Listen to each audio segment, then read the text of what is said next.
Hey everybody, what's going on? The Montreal Canadiens are coming back from a road trip and they had their first game at the Bell Center in the New Year last night and it didn't go as planned against the Buffalo Sabres. But there's a lot to dive into in this video. But before we do that, if you haven't already, hit that subscribe button. It's as easy as clicking in the bottom right hand corner of this video. The Montreal Canadiens are in a bit of an interesting stretch right now because they lost a bunch of games to close the year to contending teams, and it kind of was a measuring stick idea of where they were going to be heading into the new year. And now we kind of have a bit of a clearer picture as to what to expect for the next 4 months from this Montreal Canadiens team. There wasn't exactly expectations to make it to the postseason this year for the Montreal Canadiens, and that is expected when you're at this point in the rebuild. But it was nice to see them get to the point of at least playing to the new year as a competitive team in the NHL. It's a good opportunity for the young kids to continue growing. And that's exactly what we're seeing from the top line right now, along with the back end.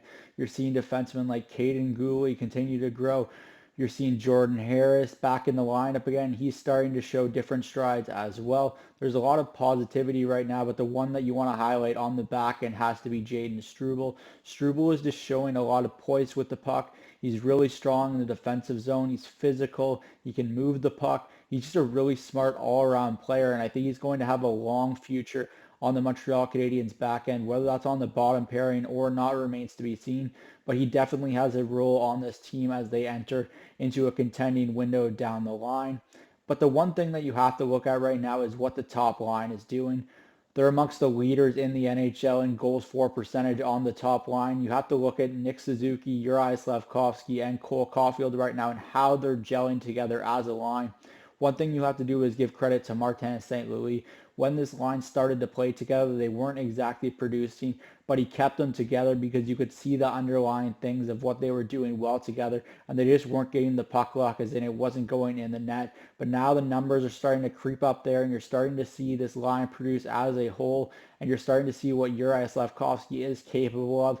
You have to remember this kid is only 19 years old and he's someone that's going to continue to grow developing, and you have to remember that he's also just a young kid and he's a big player, and big players typically take longer to grow into their frames and develop in the NHL. So seeing what he's already doing on the ice, maybe he's not putting up the points that you would like to necessarily see, but he's creating goals, and that's the one thing that's really important for this Montreal Canadiens team.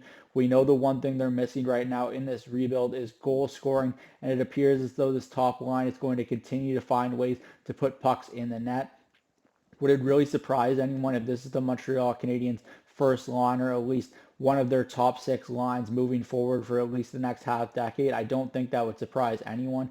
You just have to look at what Slafkovsky's doing right now, going into the corner, winning puck battles. He's finally realizing he's a 6'3" player. He's able to use his frame, win puck battles in tight, use his body in front of the net. And one thing that you're also noticing as well from him right now in his game is he's starting to have a more shoot first mentality. You're seeing it on the power play, specifically last night against the Buffalo Sabres. He had a slick one-timer that went off the bar. And if you can see those numbers start going into the net and you see those goals start to come for Slafkovsky, you're going to understand that this player has a really high ceiling in the NHL. You're starting to see him do the little things that are going to create the big point totals in the future, and you have to be encouraged by that if you're a Montreal Canadiens fan.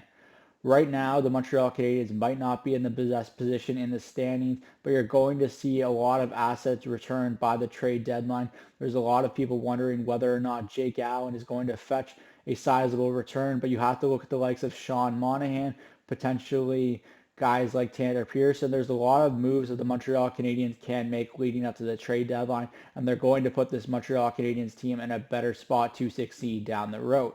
That's it for me today from Cook's Corner. As always, let me know in the comment section down below what you think of the development of Jayden Struble, along with what you think of the top line and what they're doing as a unit. I'm Zach Cook. We'll see you later.